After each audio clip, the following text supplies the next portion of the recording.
Hello, BookTube. All right, we're continuing on with our November Q&A, and we're up to Arthur Odell, who has a barrage of questions. I love, number one, I love the epic World's Finest team-up with Michael K. Vaughan every week. We talk about comic books every Wednesday. Any chance of an actual team-up video with the two of you together anytime in the near future?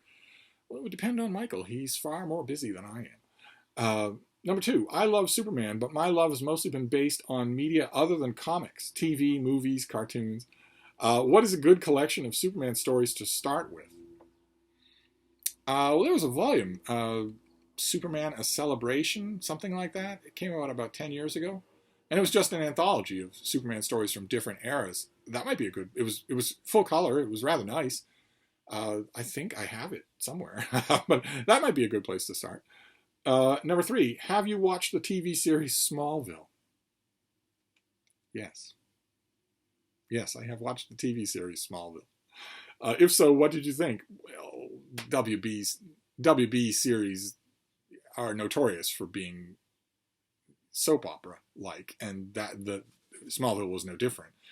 Gigantic, over-the-top melodrama interspersed with syrupy love stories. So you had to pick and choose. You definitely had to pick and choose. Smallville great moments or compilation videos on YouTube are a far better way to enjoy the good parts of the show. But I remember being impressed by some things. The first season was extremely touching in terms of Clark Kent's home life. Kents are played really well. And later on, I remember one thing that blew me away was the scene where Clark Kent flies for the first time, knowingly under his own power. He is being mind controlled at the time, but nevertheless, the producers of the show decided this should be an epic thing.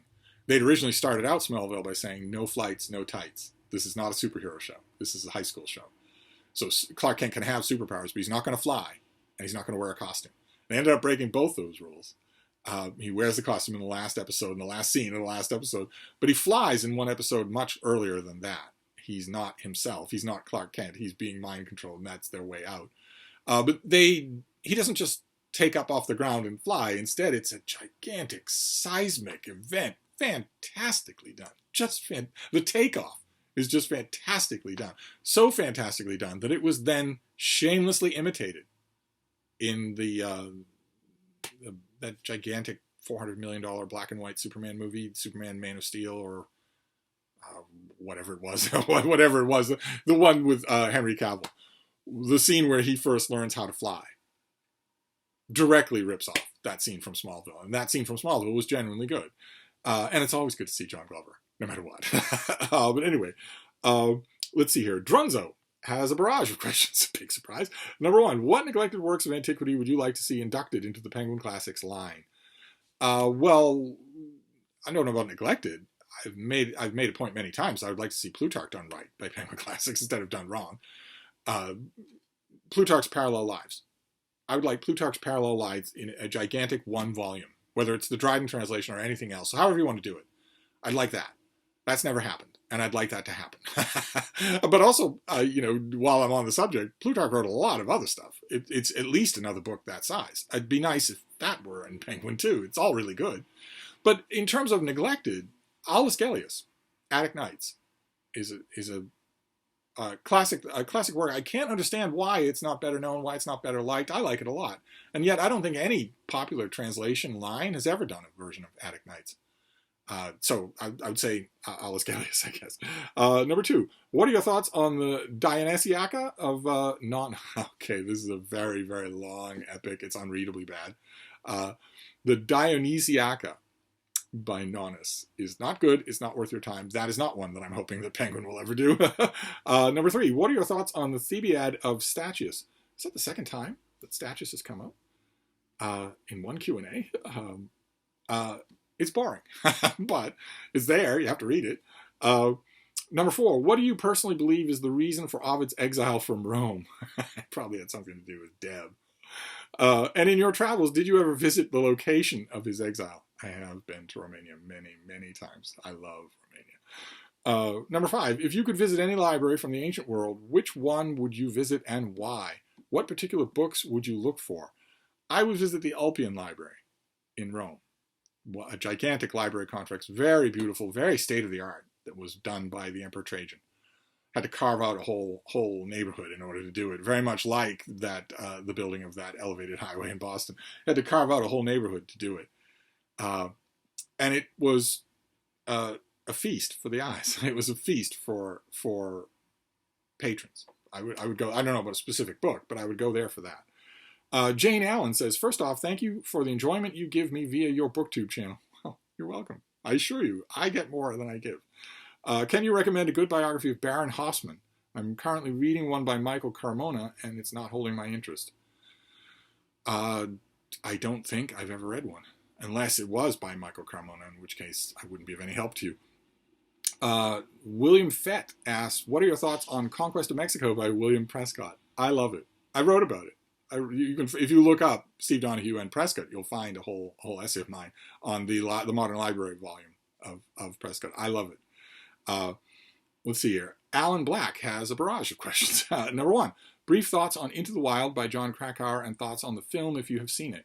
I don't get the fanatic appeal of Krakauer's Into the Wild. I sold 1 million copies of it in a bookstore, but I wouldn't own a copy of my own, no matter if it was free. I wouldn't do it. It's just boring to me. I think maybe its interest might go down with some readers the more outside experience they have themselves.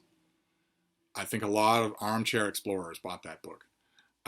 Number two, I can't remember if you've mentioned previously, but thoughts on the recent Green Knight film. I liked it very much. Question number three, you mentioned you liked The Ring of Bright Water by Gavin Maxwell, which I love. Did you enjoy the sequels? Are they worth reading? Well, Gavin Maxwell, as you know, if you've read A Ring of Bright Water, he's a very good writer. In that sense, the sequels are worth reading, but they don't match the magic at all of A Ring of Bright Water. I don't know. I don't. Are they worth reading? If you, with your love of A Ring of Bright Water, have not already felt compelled to read them, you're probably not missing much. Question number four: what is your favorite popular science book in the field of physics? Have you read any books by Professor Brian Cox? I have read Brian Cox's books. Yes, I like them, and I also want to recommend a DK book. Dorian Kindersley. They did a book called Physics, The Physics World, I think it was called. That was wonderful. It's just from a few years ago, and it's just terrific. And as with all DK products, intensely visual. So I highly recommend that. Mona Doyle says, hello, Steve. Will you be recommending books for the Christmas season? Not Christmas books, no.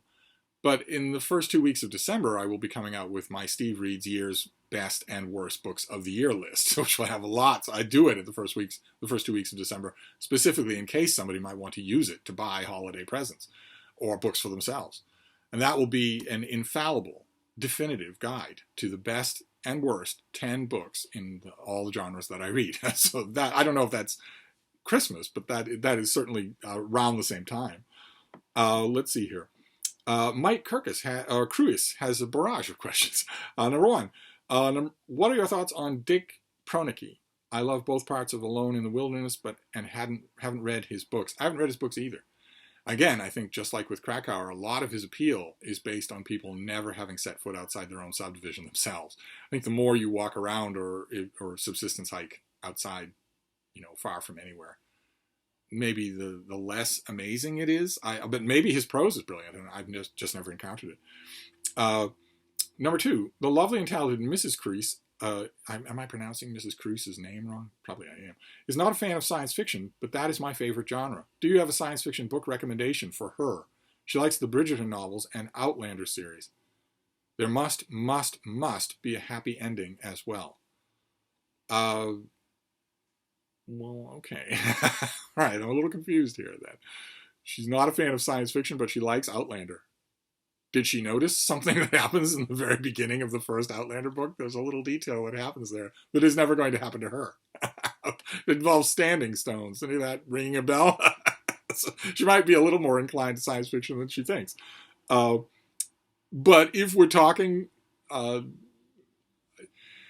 need to know more about what she reads to make a definitive recommendation. But I do want to recommend These Broken Stars by Amy Kaufman, which is science fiction. It's explicitly science fiction. I think it might appeal. I think it might appeal. And if it does, there are more books in the series. Number three, my wife loves books with a good romantic tale in them. That's not my cup of tea. Do you have a book suggestion for me? I like science fiction, history, completed an MA in history this summer. Oh my, congratulations. And fantasy the most. I must admit, I do like the occasional dude bro book from time to time. I hope that doesn't get me banned. It's not going to get you banned. There's only basically one thing you can do to get banned from this channel, and that is to personally insult me. You can poke fun at me until the cows come home. I love it. We poke fun at each other, you and I, all the time, and I love that. But if some new person comes on this channel and just decides, well, you're an idiot. You're just an idiot. Why are you such an idiot? Something like that. I once was tolerant of that stuff, but now I just don't tolerate it at all. If you offer me a direct, unvarnished personal insult because you think if I'm a person on the screen, I'm not real, then that will get you banned. But not reading an occasional dude bro novel. I read the occasional dude bro novel myself. But in terms of science fiction that romance that you might like, I would suggest that you tootle on over to the missus's separate bedroom and pinch her copy of Outlander. I don't know why both of you seem to be forgetting.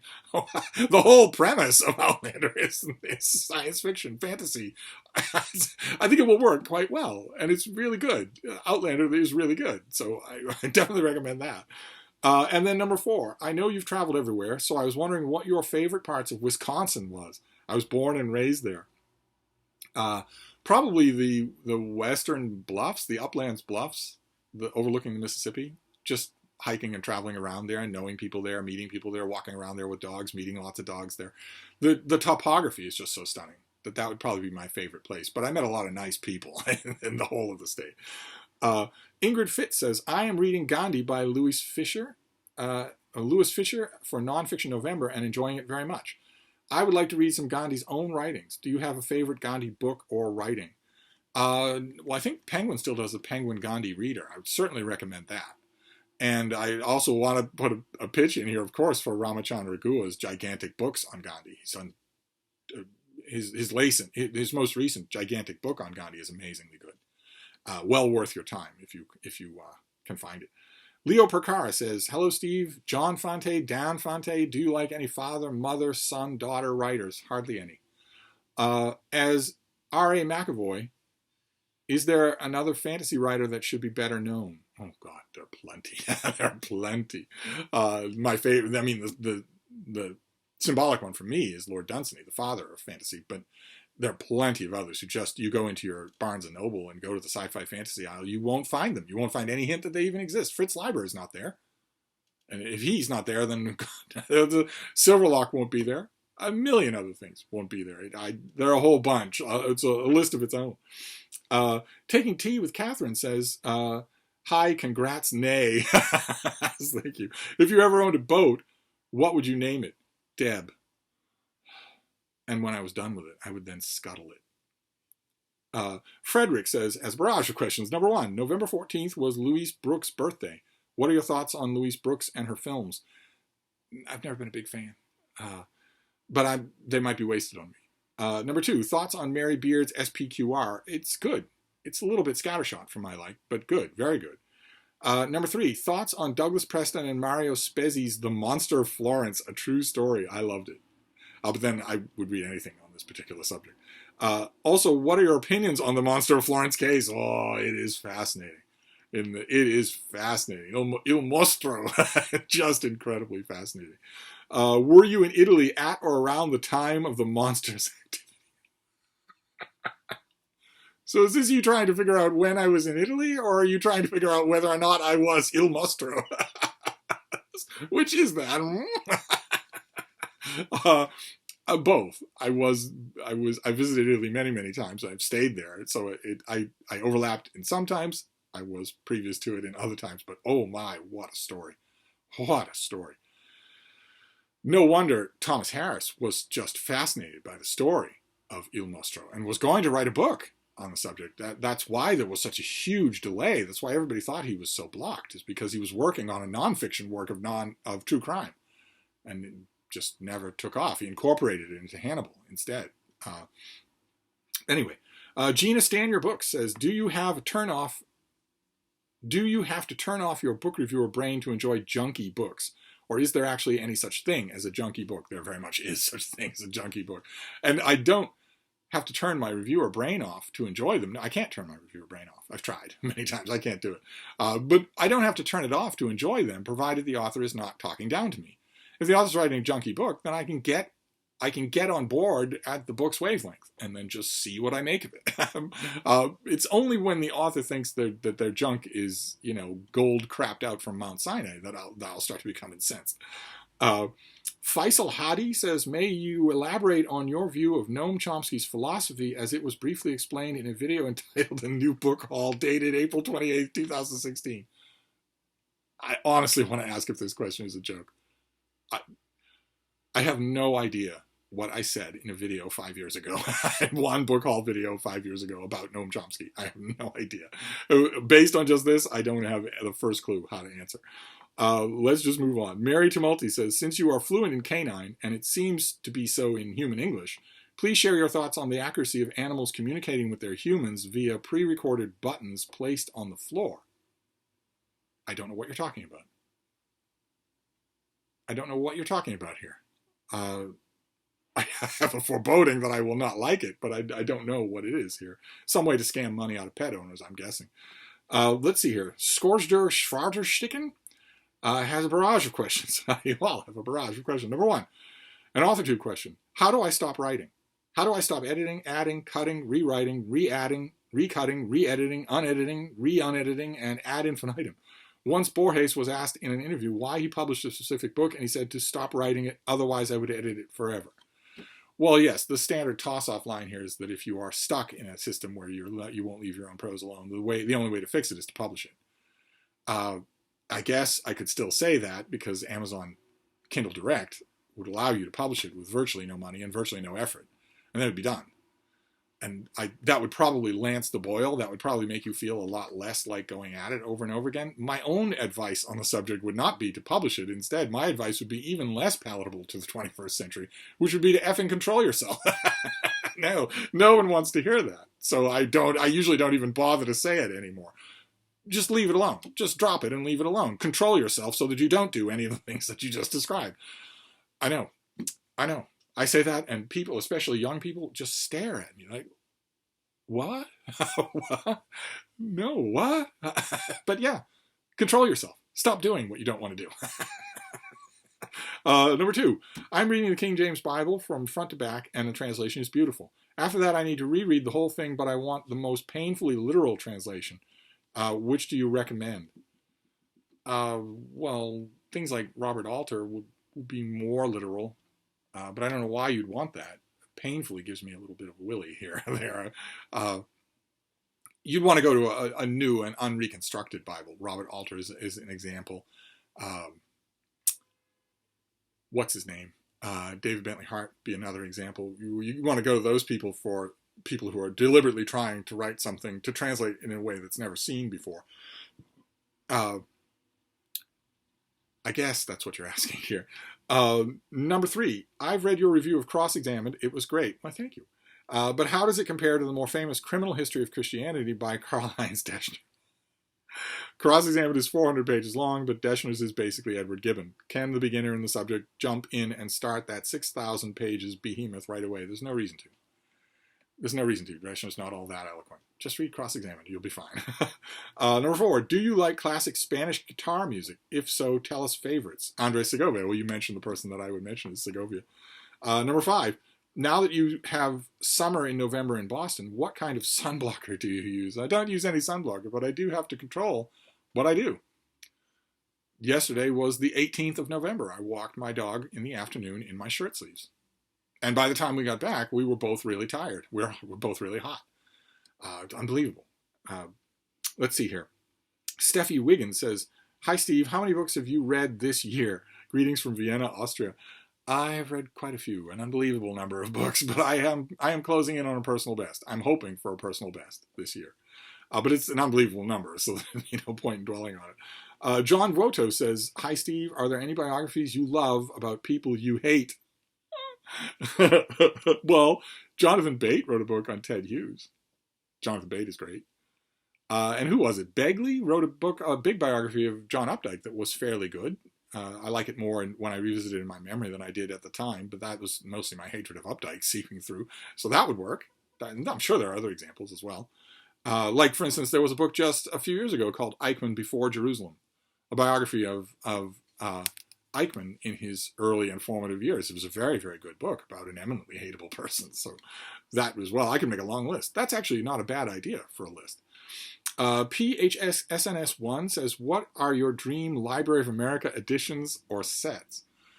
I have quite a few. I would very much like Bernard DeVoto, a volume of Bernard DeVoto. I would very much like that. He wrote 3 major works, put them in one volume and bring them out. That would be great. I would, for a long time, have said Bruce Catton, the American historian Bruce Catton, the Civil War historian Bruce Catton. But he's actually getting a volume in Library of America next year. Couldn't be happier about that. We'll see it on this channel. We'll talk about it then. Rainbow Sky, Gay and Proud. Oh my, strap in. Let's see. First question, what did you think about the critical work of the Norton Critical Huck Finn? You mean the latest one? I haven't got to it yet. I just got a big batch of Norton Critical editions. I haven't got to any of them yet.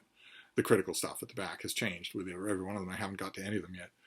Second question, what did you think about the critical work of the Norton Critical Dracula, the Norton Critical Oedipus Rex, the Norton Critical I haven't got to any of them yet. It's just question after question about what I thought about the new critical apparatus in the back of those new editions of those works, but I haven't. They're not high on my list of priorities for 2021, so I haven't got to them yet. When I do, I will report back. Are any of these not that kind of question? Last question, what do you think about people who say that J.M. Coetzee is not worth reading because he is a white South African man and that all South African white men are not worth reading, and that on the other hand, white South African women are worth reading because they're women? Okay, as with most of your questions, I don't think there's anyone who says that. So you say, what do you think about the people who say? I don't think anyone says that. I've never encountered anyone who said either one of those things.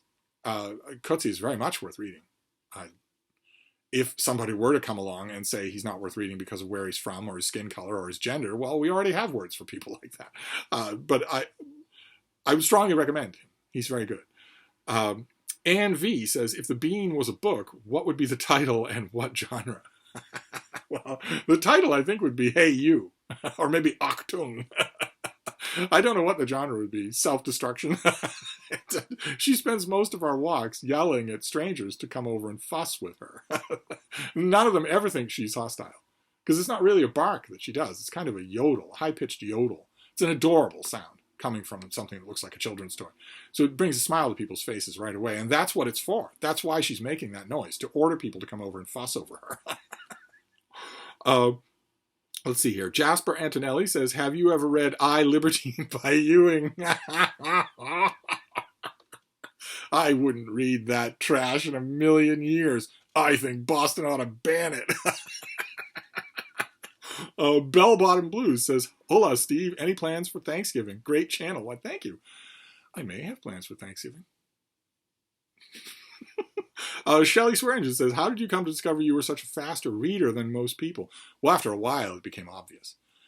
At the beginning, I wasn't. But if I don't subvocalize, I pay attention to what I'm doing. I'm not distractible when I'm reading. And I do it for huge amounts of time, and I have for a very long time. You put all those 3 things together, you're going to get a very much faster reading speed. And at the beginning, it wasn't noticeable. Now it very much is. Now I'll meet a friend, in April, and I'll say, inevitably, what are you reading? And they'll say, well, I'm still reading the book I was reading in March. Once that started to happen to me, I started to realize, oh, okay. All right. Chris Music says, what is your favorite Sherlock Holmes story? The Adventure of the Red-Headed League. Faisal Hadi says, what are your views on Carol Quigley's Tragedy and Hope? I've heard of it, but I've never read it. Is it good? Should I read it? And Faisal has another question. What are your views on John Taylor Gatto's The Underground History of American Education? Again, I've heard of it, but I've never read it. I've never read either one of these. I'm wondering if you're bringing them up because you like them. If they're good, I will try to read them. Anne V says, I have never read a sci-fi novel. Where should I start? Doesn't work like that. I need to know what you have read and what you like. I need to know what kind of science fiction you're in the mood for, what kind of story you're in the mood for. Once I know all of those things, it's like a doctor's office. You don't walk into the doctor's office, stop in the doorway, call out to the doctor behind the reception desk and say, I've got a pain, what's wrong with me? You don't do that. The doctor has no idea. You're not even describing the pain, much less where it is, and he's never touched you or asked any questions. It's the same way with book reviewing, for me anyway, or book recommendations, for me anyway. I don't have a flat shelf of recommendations I'm just going to shovel at you. I would need to know a lot. I'm happy to make recommendations once I do, but I need to know what you've read and you liked, what your attitude towards science fiction is, what kind of science fiction you do and don't want to read, you're more or less open to reading, all that sort of stuff. There's something out there that will work. I guarantee it. I just need to know more. Jasper Antonelli's back with a barrage of questions. Hello, Stevie, your new nickname as of now. I already have a nickname, thanks. Thankfully, not many people know it. Number one, you are an atheist. From where do your common sense morals come from for you? I don't believe this is all that difficult. I know that a lot of fundamentalist Christians will pull this out of their pocket at the mere mention of someone being an atheist. They'll say, where do you get your morals from? Or worse, they'll say, you get your morals from Christianity and you just don't acknowledge it. As if Christianity has a terrific track record when it comes to morals. I don't see that. I really don't. Children don't know anything about religion. And most of them know the basics of morality. Don't hurt other people. Don't lie. Don't steal. Don't cheat. Because it will hurt your character. Because it will hurt your standing in the community. Most of what we take as inner morality is actually just the outer trappings of being a social species. You can spot it in 24 social species on Earth. They don't articulate it. Only humans articulate it, but they still have it. I get my morals. I would argue, I bet I get my morals from the same places any Christian person does. And it isn't Christianity. But anyway, number two, what do you think of Volman? I usually love him. I think he's usually great. What about his huge moral calculus / survey about violence, rising up, rising down? It was a little self-indulgent. There were brilliant parts, but it was a little self-indulgent. I was very glad that I was not reviewing it. Number three, do you see yourself as a misanthrope? That's a good question. It depends on what you mean. It depends on what you mean. I don't think there's anyone who's met me. I don't think a lot of you watching my videos would say that I am. I don't think you would say that. I'm always happy to meet people. I'm always happy to talk to them and question them and hang out with them. I'm always happy to do that. I am a friendly, outgoing, extroverted old coot. So on the one hand, there's that. On the other hand, I've made no secret of the fact that I think the human species is pure evil on the face of the earth. If you, as I've said many times on this channel, if you handed me a magic button and told me, you press this button and every human will instantly vanish, I would press it without any hesitation whatsoever. I wouldn't think even for a second of all the humans that I love. To get rid of this species, I would press that button in a fraction of a second. I wouldn't hesitate at all. Does that make me a misanthrope? I don't know. It's weird. It's a weird split screen effect because I love people. I love the people that I meet. I wouldn't say, surely a misanthrope as we commonly understand it is someone who sulks and grouses in his room and hates talking to people, hates dealing with people, thinks everyone's out to get him, that sort of thing. I don't think anything like that.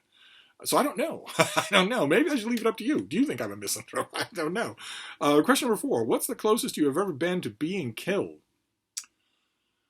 Well, it's happened a number of times. When you travel as much as I used to do, it's happened a number of times. Probably it was, I was closer to it than I ever knew. Probably that is true. Probably someone had me in their rifle scopes and I never even knew about it when I was walking the chaparral in Afghanistan or wherever. Or maybe some border crossing that I couldn't avoid. I tried always in traveling to avoid border crossings, official border crossings, because that's where the bored teenagers with guns are, and you don't want to meet them. You don't want to come anywhere near them. But probably at one of those times, maybe the thought crossed one of those people's heads. Well, I've got this white guy here. Why not just kill him? I feel like it. I haven't done it in a few weeks. Probably I came closer than I ever knew.